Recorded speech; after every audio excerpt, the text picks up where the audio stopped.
today we're going to do something a little different. It's going to be more of an explanation than actually showing you because I've already done it. So what is a fiber farm? We keep talking about it. We keep saying these animals are for fiber, but that's it. That's all you hear. So today what I'm going to do is walk you through what I do to get the cashmere off the goats. So it's a very involved process. We'll start with that and then we'll go with the other animals as they come. So let's call the goats and see if they'll come. Please! Please! Come on! Come on! Valentine, you are on the wrong side of the fence. Come on, guys! Hi! So nice they don't bother with the doors and just go under the fence. Yep. That's a great habit we have. They don't go around, they're too lazy. But the llamas will need to. The llamas will need to. Hi everybody. And... Guys, go around the fence. Alright, so we got everyone. We're going to have to walk back. The llamas will come. They will most likely come running. And Valentine will have to come down because he's on the wrong side of the fence. Right? And here's our guardian dog. Our guardian dog is and our cat, who is hiking. So, actually, Valentine's leaving. Valentine!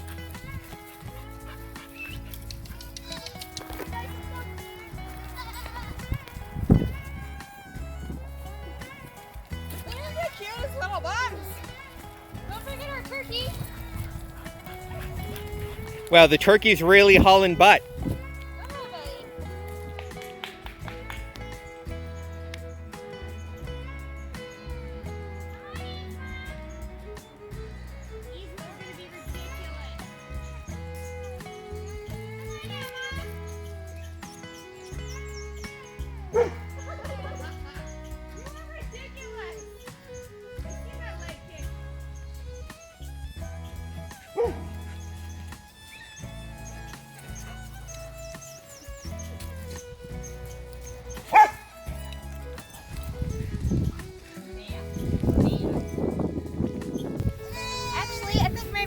Valentine on the stand because he does have a little bit on his neck.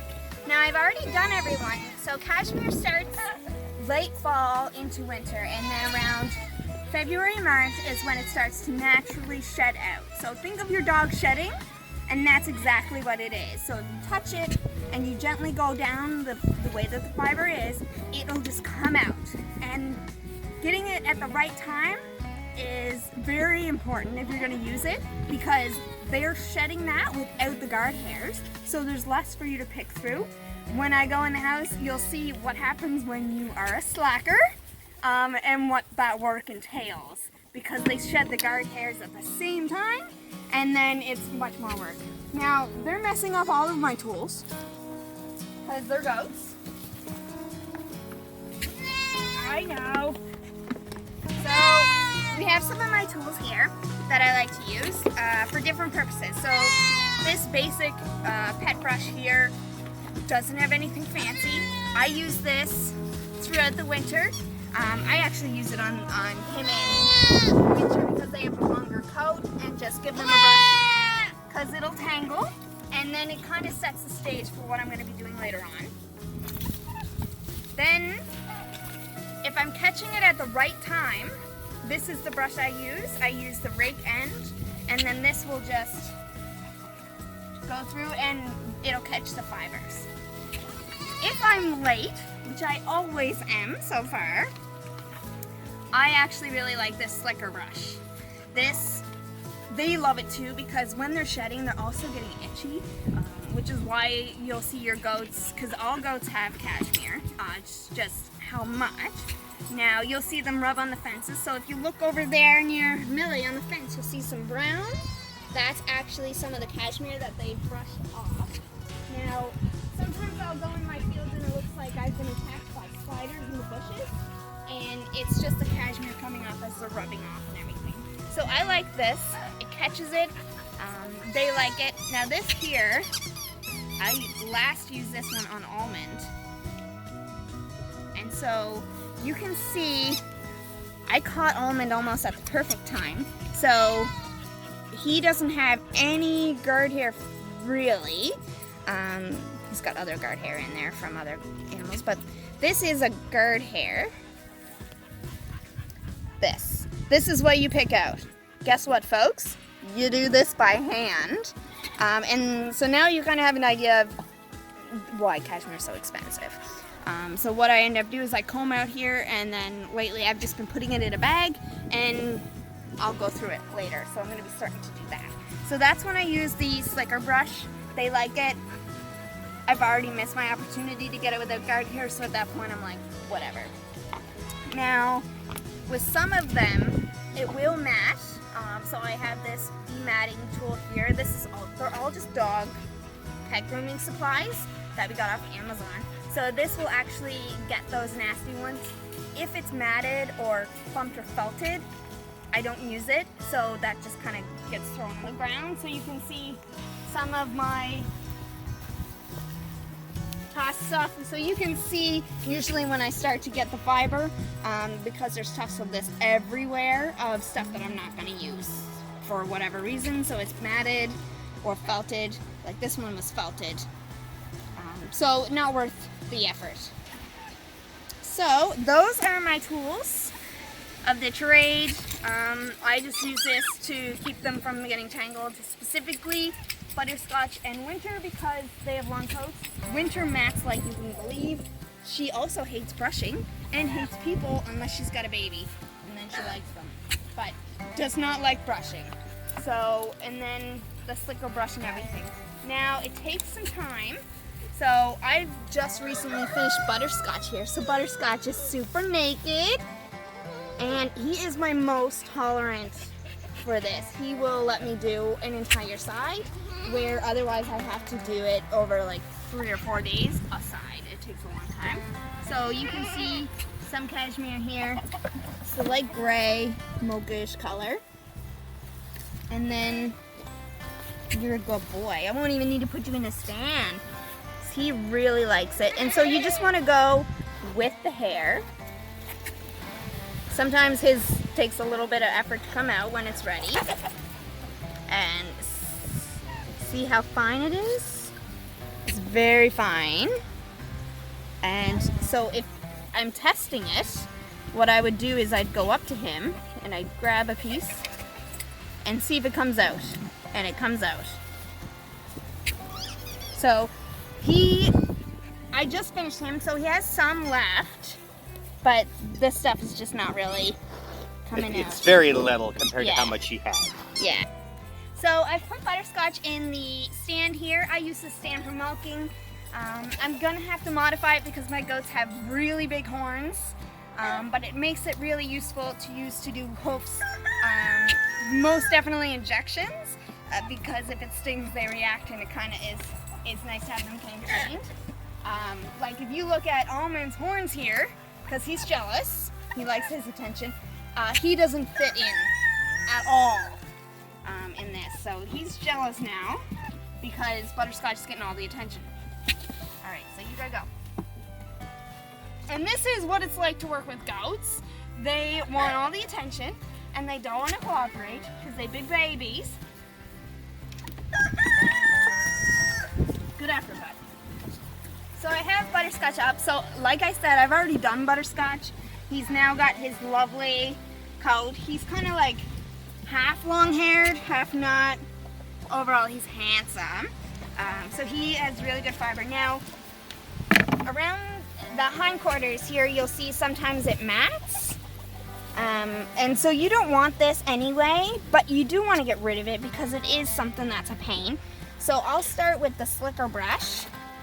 And because I need it to grab more, I'm going to clean it as best I can.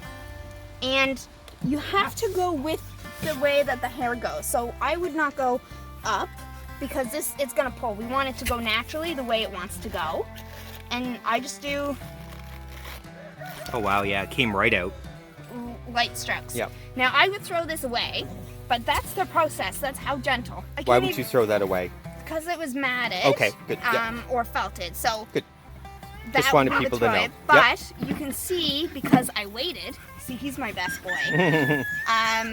All the guard hair that I have in that small thing has to be manually picked out for the cashmere. And then you're left with this beautiful...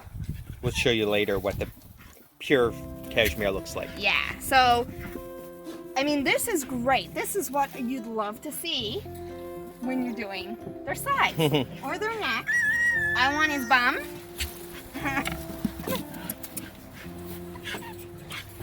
Goats are relatively easy to manhandle. Come on. There you go, buddy. And so, like, just that light brushing, I actually got them all. Done. So.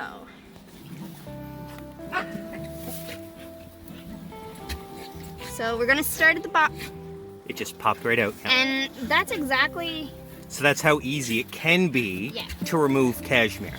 Yeah, and I mean, he's only being grumpy because I'm in between his legs and he wants to sit.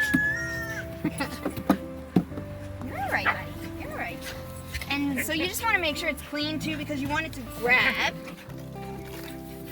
and get it out right away.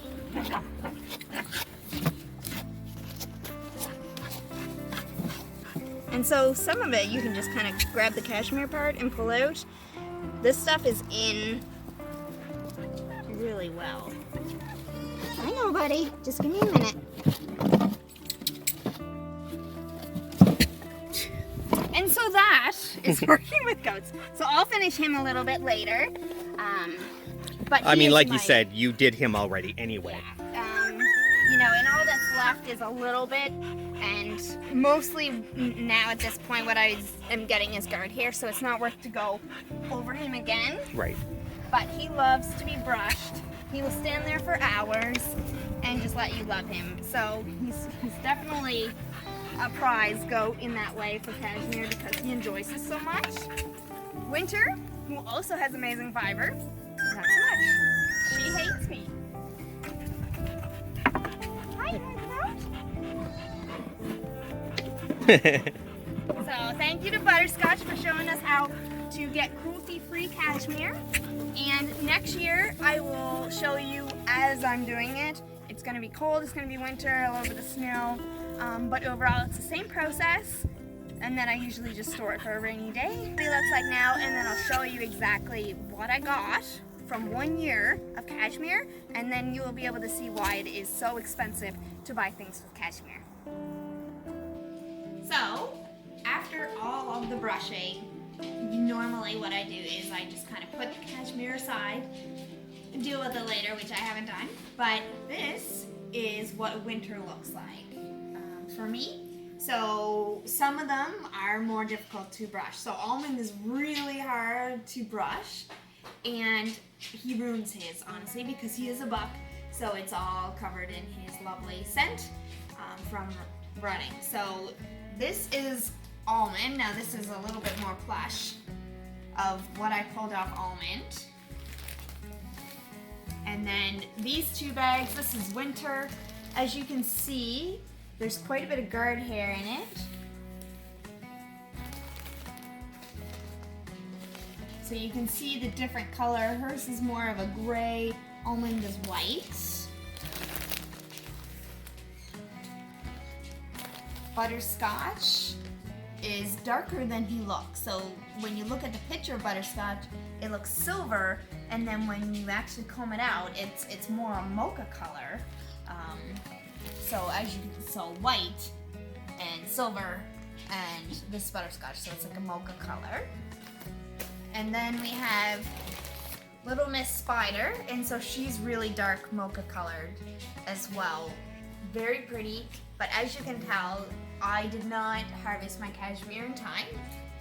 I wasn't planning to harvest it at all actually this year. So because it was so late, I get a lot of guard hair because that's kind of when I got it, is when they're also shedding out their guard hair.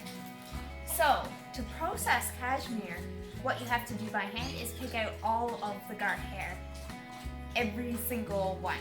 Now for 40 minutes, this is what I was able to remove the guard hairs from of almond. 40 minutes. Now, I'm not skilled at this. This is actually the first time I've done it. So that combined with the fact that I did harvest it really late, so I had all those guard hair in it, just kind of takes all that time. So 40 minutes. This is a season, this is a year, this is all that I got this year. This is why cashmere is so expensive.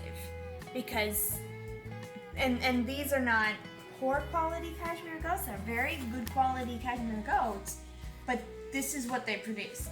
And it's every year, so you need a lot. And cashmere itself is very fine, and because it's so fine, it actually has to be blended with something else. So it'll be blended with like a wool or an alpaca. But you can see it's really nice, really fine. And it's so silky, it's hard to describe what it feels like. And look, 40 minutes, there's the guard hair right there. So, you know, again, I harvested late. Not the best time to do it, but I ended up doing it because the goats looked really bad because they were starting to shed out, and I didn't want them to look bad, I want them to be pretty. So then when I was brushing, I just put it in a bucket and kept it. Now next year I will do it at the proper time, and it will still be the same amount, but I should have less guard hair because I'm doing it before the guard hairs are being shed on top of the cashmere. But this, folks, is why it's so expensive, because this is one goat. All I got, one goat. So when you look at that cashmere sweater and it's super expensive and you're like, it's not worth it, I think it's worth it. So if you're interested in this, follow us for more videos. In the fall, we're going to show the different stages of when it starts to come in, what it looks like, then at the proper time of combing it out, what that's like with a full coat, and how it is to work with goats when you're brushing them out, because you have to give them treats, but if you have more than one go, you just get swarmed. So it's a really interesting time to try to do anything. But you'll get the full feel of what it's like to harvest cashmere, what goes into cashmere, why it's so expensive, and why it's such a quality product, and why we love it so much. So hopefully you enjoyed this little insight into what cashmere goats do in our fiber farm, and follow us for more information, because next is going to be Bambi whenever we brush her out and harvest that Angora, which comes from bunnies.